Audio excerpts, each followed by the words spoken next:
Eh bien salut à tous, c'est Heartbreaker TV, on se retrouve pour une nouvelle vidéo au Vide-Grenier Geek de Lyon avec une nouvelle configuration cette année. On est sur une place, un endroit un petit peu plus ouvert, nous allons vous montrer tout ça.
Bonjour à tous. Salut à tous. Eh bien bienvenue sur la vidéo Heartbreaker TV. Et oui, bienvenue à vous. Voilà, c'est l'été maintenant. On a fait plein de petites trouvailles. Il reste des soldes à vous montrer. Et également des petits jeux, des expériences de gamers qu'on va vous présenter également. Et puis des petits achats dans des magasins. Alors il faut savoir que ce week-end-là nous étions à Lyon, on en a profité pour faire une petite tournée des caches, de faire quelques échanges avec l'ami Johnny Flux. Nous étions montés avec Icos, on avait tous les deux un stand sur place, on a fait quelques petits sous qui nous ont permis de racheter quelques jeux, on n'a pas trouvé grand chose. Il faut savoir que cette édition, pour nous elle n'a pas été non plus extraordinaire, on va dire. Ils ont changé de lieu, malheureusement ça n'a pas matché. Déjà pour les gens, il n'y a pas beaucoup de monde qui est venu. Il faisait énormément chaud, alors je pense voilà, ça a fait beaucoup. Donc on espère que la prochaine édition, ils remettront peut-être à l'endroit où c'était, à Mon Plaisir, qui était vraiment beaucoup mieux. Je pense que pour ceux qui sont venus à cette édition-là, il ne faut pas que vous restiez sur une note négative. Pensez à revenir une prochaine fois pour vraiment vous faire une meilleure idée du Vide-Grenier Geek de Lyon. Les achats cash. On va commencer tout de suite avec les achats dans les caches que nous avons fait dans le coin. Nous en avons profité pour, on va dire, améliorer notre petit full set Wii U. Puisqu'on a trouvé quelques jeux, parce qu'il nous en manque encore quelques-uns, mais ça commence à réduire la liste de ceux qui nous manquent. Donc là on a le Deus Ex sur la Wii U. Et le Splinter Cell, le Blacklist. Alors il faut savoir que dans ce cache-là, il y avait vraiment une promo qui était vraiment sympa. Je crois que c'était un acheté et donc le deuxième à moins 50. Donc pour une fois qu'il y a des promos sur du jeu Wii U, c'est assez rare. Et puis c'est vrai qu'il y en a très peu aussi des jeux Wii U dans les caches, dans les magasins en général. Voilà, 2 jeux supplémentaires pour le full set Wii U pour la somme de du coup 13,50 € logiquement. c'est ça. Voilà pour les caches, on n'a pas trouvé grand chose dans les caches. Alors les échanges avec Johnny, ça va être très simple. Il faut savoir qu'il chine un petit peu aussi le week-end sur Lyon, du coup, aux alentours de Lyon. Il m'a trouvé cette grosse boîte Jurassic Park siglée d'époque. Alors ça contenait à la base, il me semble, plutôt un collector DVD ou Blu-ray, je ne sais plus exactement. Mais en fait, à l'intérieur, comme vous pouvez le constater, il s'agit ni plus ni moins d'un énorme lot de cartes Pokémon. Avec des séries plus ou moins intéressantes. Du coup, on a du commun et des trucs plus sympas. J'ai pas encore regardé en détail. Je vais refermer parce que ça va tout tomber. Voilà, il me l'avait acheté du coup. Et je lui ai redonné l'argent pour la somme qu'il a dépensée, je sais plus exactement. 5 euros, je crois. Je crois qu'il a payé 5 euros, c'était vraiment pas cher. Avec la mallette qui, moi, je trouve est super jolie. Alors c'est pas tout avec Johnny, puisqu'il a chiné également pour 1 euro symbolique la petite merveille qui est ici. Il manque des petites parties, hein. Il s'agit de la Nokia N-Gage. Alors c'était Nokia qui l'a sorti à l'époque et c'était à la base un téléphone portable qui faisait aussi console de jeu. Donc c'était assez révolutionnaire, on va dire, pour l'époque, hein, puisque c'est quand même sorti il y a très longtemps. Et j'ai même le chargeur qui va avec, donc il a payé vraiment pas cher et je lui ai échangé contre une console en boîte. Je crois que c'était une Wii U que nous avons échangé. Voilà, donc ça fait extrêmement plaisir d'avoir cette nouvelle console, puisque nous ne la possédions pas, puisque ça reste quand même une console malgré tout.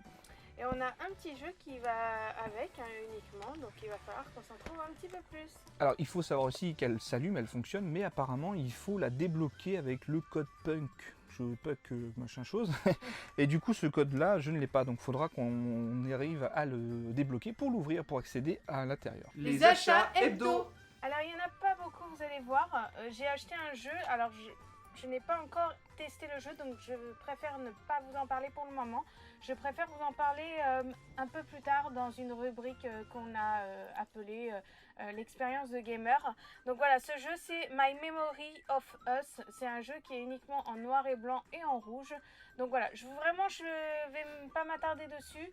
J'ai vu quelques gameplays, c'est vraiment mon style de jeu. Donc voilà, un petit jeu d'aventure. Je vous en parlerai plus tard. Et deuxième chose que j'ai acheté, enfin je l'avais déjà, vous le savez très bien parce que je l'ai acheté sur Switch. Il était descendu à 25 € chez Micromania, mais sur la version PS4. Donc du coup je me suis racheté parce que j'ai trouvé que c'était un super prix.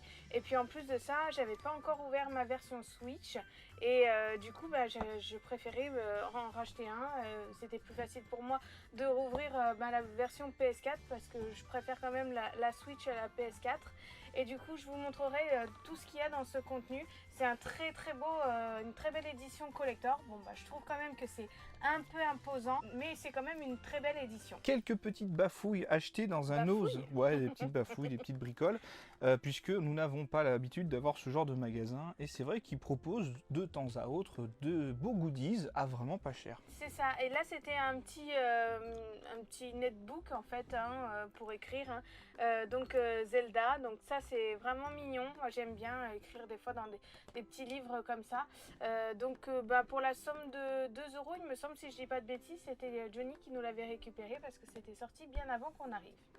Et autre chose, parce qu'on invite souvent nos amis gamers, et il me manque à chaque fois des sous de verre pour pouvoir faire vraiment un univers gaming. Et du coup, c'est pour ça que j'en ai pris en plusieurs exemplaires, parce que comme on est souvent des grandes tablées, donc j'ai pris pour Assassin's Creed, et puis derrière, j'ai pris également 3 pour faire à chaque fois. Vous en avez 4 à chaque fois dans chaque paquet, et vous avez aussi pour la Super Nintendo, donc je vous les approche un petit peu, mais voilà, c'est pas mal. Il y en a 4 différents, vous avez les modèles qui sont là. Bon après, c'est vrai que celui-là, il n'est pas Jojo, hein. Je trouve que c'est un peu mal foutu. La couleur, on voit qu'elle est un peu... Bon écoute, c'est des sous-verts, voilà. Ça passe. Mais bon, c'est vrai que pour des invitations, voilà, faire un petit thème, je trouve ça sympa. Voilà, on aura de quoi recevoir du coup. Il manquera plus que les bouteilles.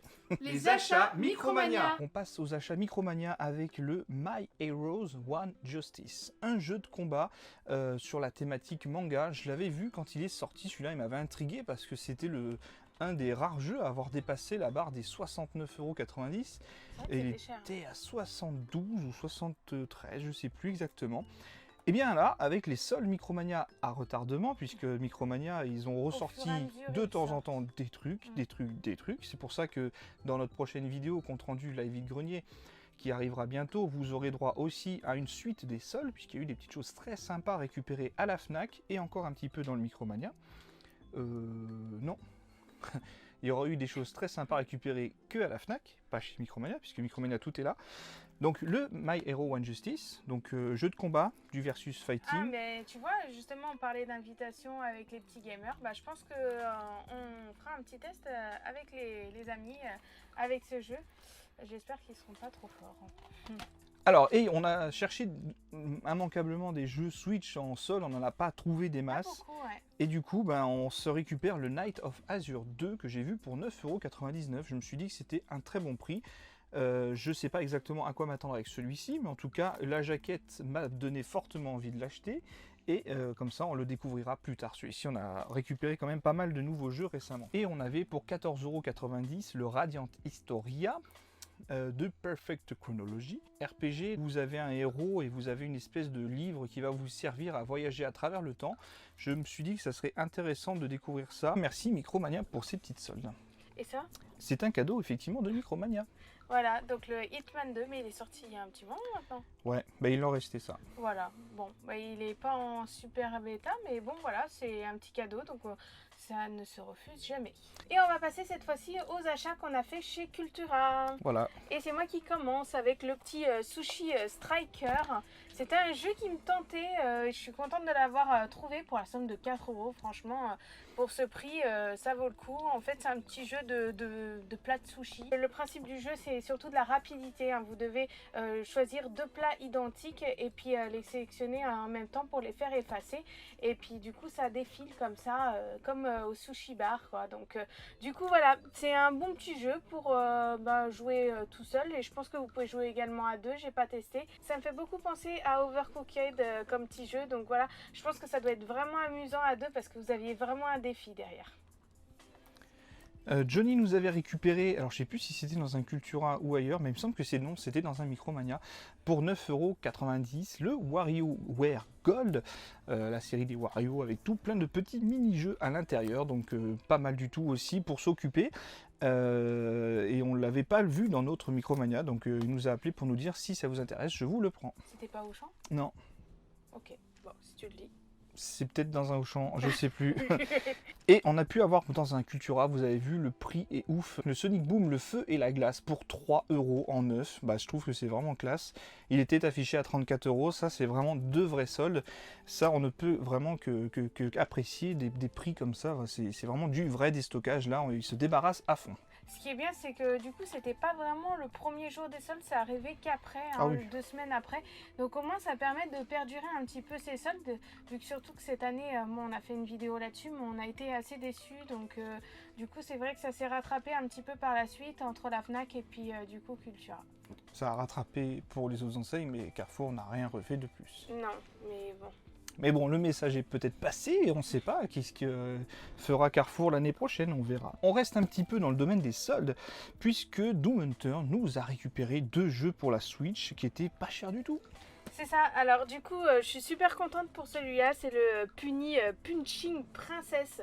Je le voulais, je le cherchais un peu partout, mais il était toujours un petit peu au-delà du prix que je voulais mettre.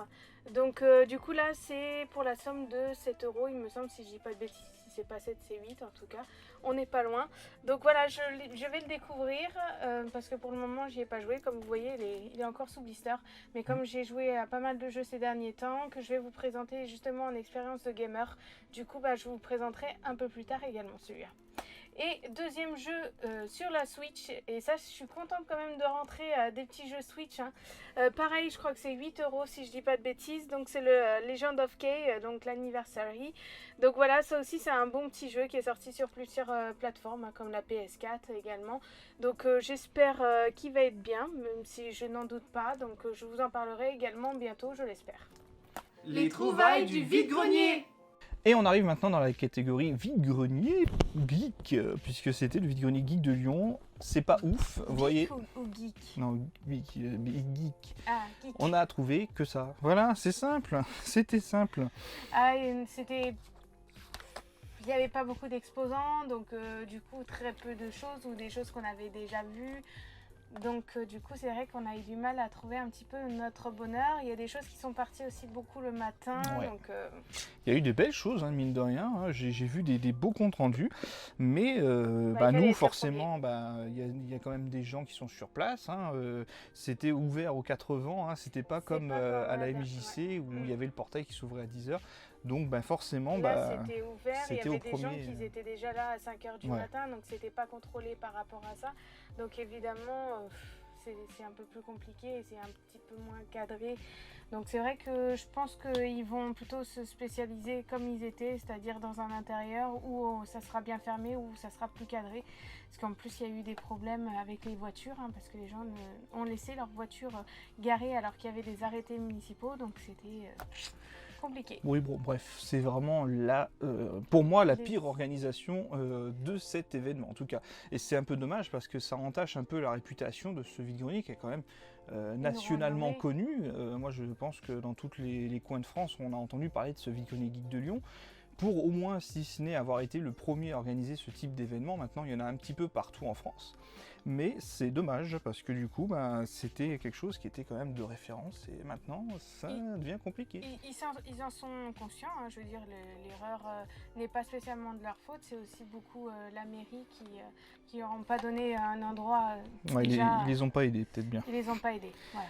Alors, toujours est-il que on s'est quand même promené, puisque là on peut vraiment parler d'une petite promenade, certes très très très haute niveau chaleur. Il a fallu aller plusieurs fois à la fontaine magique. On a trouvé quand même des petites choses. Alors un jeu chacun déjà pour commencer. Oui, on a acheté un jeu de chacun de toute façon, plus un autre en... Pour moi, 15 €, j'ai récupéré la cartouche de Mystical Ninja Starring Goemon, puisque j'avais dans un coin de ma tête la petite boîte vide que j'avais sur la Nintendo 64. Donc cette cartouche ira compléter le jeu directement, comme ça je l'ai complété. On continue avec le Broken Age. Yes, sur PS Vita, il y a tellement peu de jeux sur PS... Enfin, c'est pas qu'il y en a peu, mais c'est qu'on en trouve peu. Et déjà, on n'en trouve plus parce que maintenant, elle est plus commercialisée. Donc, c'est assez compliqué de trouver déjà des jeux PS Vita. Et c'est toujours les mêmes, sinon, qu'on croise. Donc, celui-là, ça fait partie du deuxième uniquement en Limited Run qu'on a. C'est vrai que c'est un Limited Run, celui-ci. Donc, il n'est pas sorti partout. C'est ça, donc du coup c'est un petit point and click, j'ai hâte de le découvrir parce qu'en plus la PS Vita c'est pas souvent que je l'allume du coup parce que j'ai très peu de jeux sur cette plateforme et les peu que j'ai eu, du moins j'ai testé ou je les ai finis. Donc voilà un petit Limited Run avec derrière vous avez tous les noms des autres jeux Limited Run qu'ils ont sortis sur la PS Vita si je dis pas de bêtises, non il y a aussi sur la PS4. Voilà, donc celui-là, ça fait partie du 61, c'est ça? Attendez. 61, c'est ça, c'est le 61e. D'accord. Voilà, donc... Et celui-ci, on l'a eu pour la somme de... 25 €. C'était pas trop mauvais comme prix. C'est pas trop mauvais, mais c'est pas des jeux qu'on croise non plus tous les jours. Et comme je vous ai dit, au niveau de la PS Vita, c'est assez compliqué d'en trouver. Surtout en plus des points and click sur la PS Vita, il n'y en a pas 10 000. Il y a beaucoup de RPG, mais des points and click, c'est assez difficile d'en trouver. Il y avait la petite carte avec, donc du coup. Voilà le deuxième achat. Et le troisième achat, qui sera sûrement le plus joli niveau collection, on va dire, c'est le Kirby Nightmare in Dreamland sur la Game Boy Advance, qui est neuf sous blister. Il a voyagé celui-là. C'est con, il a voyagé, mais ça se trouve, j'aurais pu l'avoir si j'étais resté ici, puisque c'est quelqu'un que je connais qui le vendait. Et du coup, en fin de journée, c'est vrai que le prix a baissé, donc du coup, je me suis dit, tiens, je vais peut-être me le récupérer, tout simplement. Et en fait, c'est ni plus ni moins que l'adaptation du fameux Kirby sur NES, que j'avais adoré à l'époque, qui est ici le Kirby Adventure sur NES, qui est ressorti aussi sur Game Boy.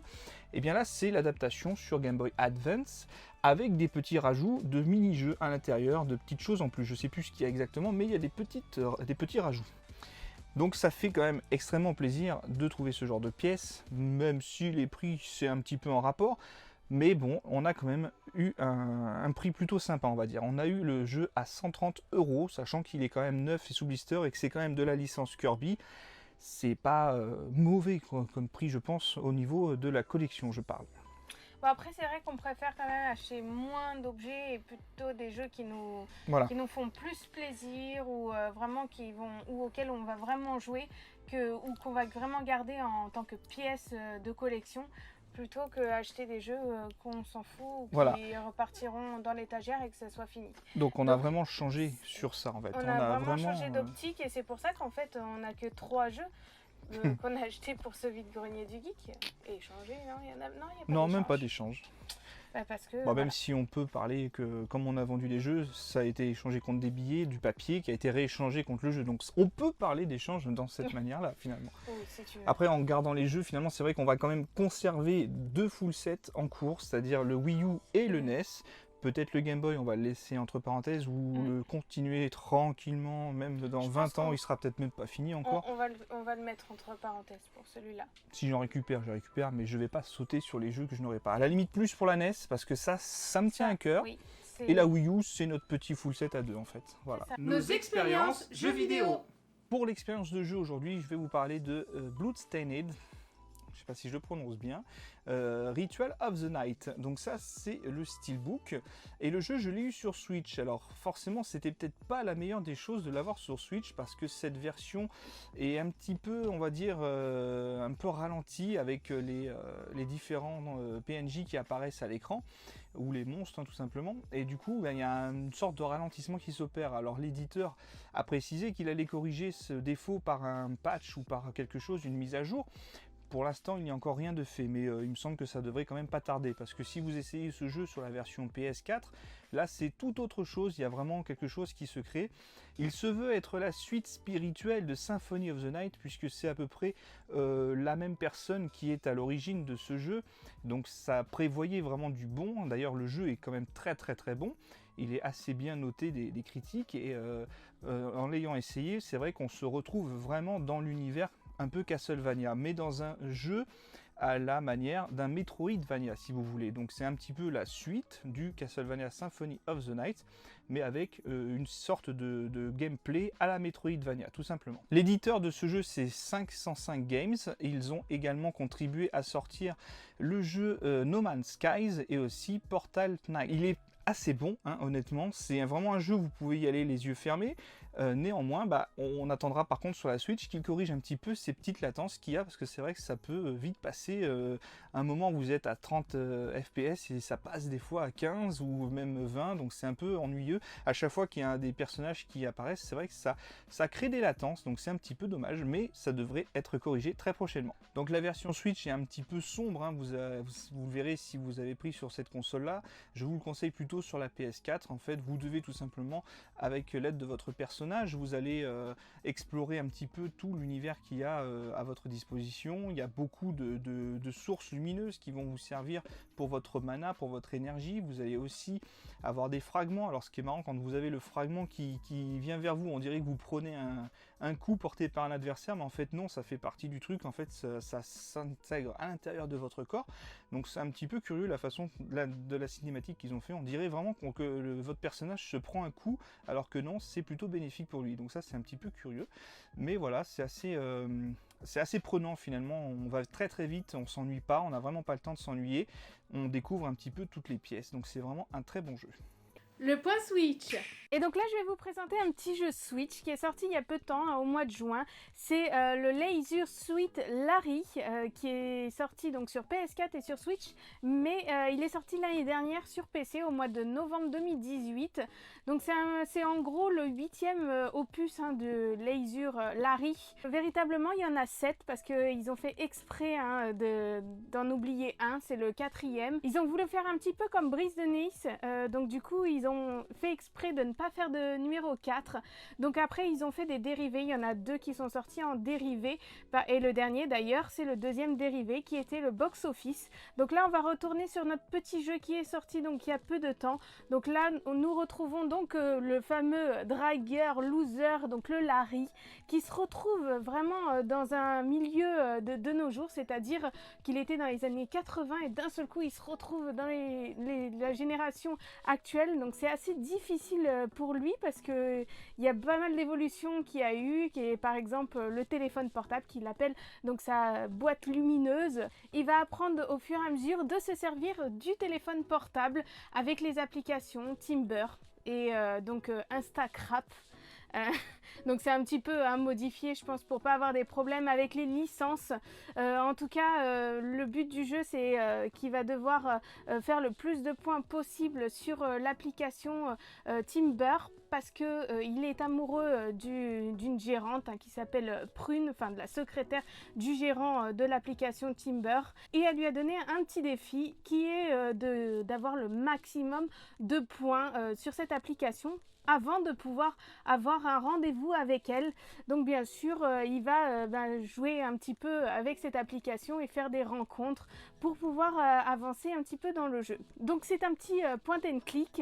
Il va falloir assembler des objets pour pouvoir en avoir d'autres, pour avancer au fur et à mesure de l'aventure. Ça a été commercialisé par Koch Media et d'ailleurs c'est les deuxièmes distributeurs de jeux vidéo, donc bravo à eux. Voilà, c'est un petit jeu qui est vraiment à prendre avec du plaisir, donc que je vous conseille absolument. J'ai vraiment apprécié ce jeu. Si vous aimez les point and click, je vous conseille de tenter un petit peu votre expérience. Si vous avez aimé cette vidéo, n'hésitez pas à mettre votre petit pouce bleu, à liker et à partager cette vidéo et n'oubliez pas aussi de vous abonner et d'activer la cloche des notifications et surtout à nous rejoindre sur les réseaux sociaux. Facebook, Instagram et Snapchat. On vous dit à très bientôt. Ciao ciao. Ciao.